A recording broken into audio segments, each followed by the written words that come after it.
Dean says, when evaluating the metrics of an expired domain in Majestic SEO, would you use the values given by, this is a good question, Dean. You have to look at all of it, Dean. In fact, Terry Kyle, let's see if we can look this up real quick. Terry Kyle, let's go look at his blog real quick. He has a great post about this very specifically, if we can find it. And I'm not going to search for it, guys. You can search for it yourself, but let's see. Let's see. You might have it here. Just a second. Right here.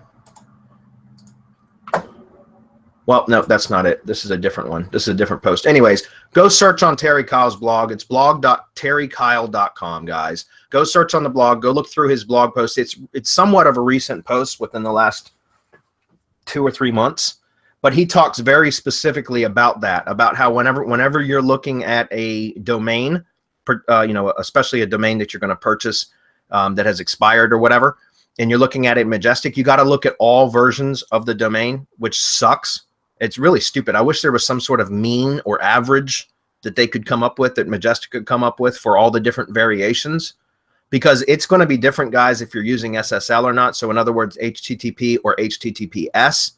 Whether you're looking at a subdomain or the root domain, and that includes www or any other subdomain, whether you're looking at the full URL, including HTTP, or all of those are all different, going to give you different values. And on top of that, you multiply all those different variations by 2, because there's a historic and a fresh index, and everything is going to give you different results, every single one of those.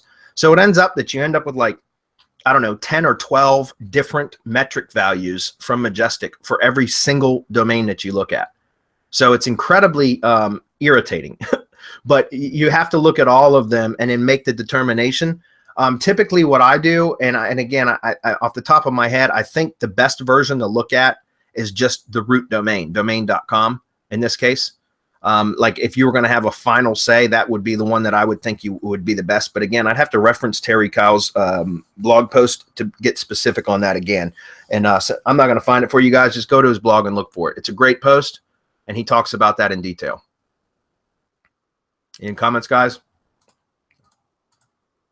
No, I would suggest that you also subscribe to his blog because we get a ton of, it's a great blog. And, Terry's always on the cutting edge of SEO, and it's we take a really similar approach with the no bullshit approach. Whatever we're saying, we're testing it, etc., etc., etc. So it's kind of our own genre, if you would. I would suggest that you go ahead and subscribe to his blog, because we learn a ton of things from Terry Kyle, and not only that, we kind of test stuff, and then we give it our own tweak, etc. And he is also grabbing stuff from our side.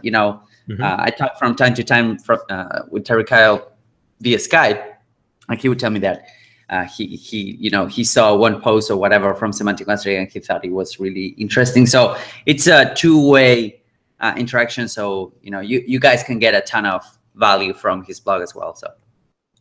Yeah, he's one of the people that I've truly respect in SEO, guys, for sure. So definitely go check out his blog and look that one up specifically, Dean. You'll find a great post about that. Chris has got a good point. He says, choose the most advantageous and use that as your canonical. In other words, point all of the other versions to that as the canonical. But again, I just go through that blog post. It'll give you a better idea.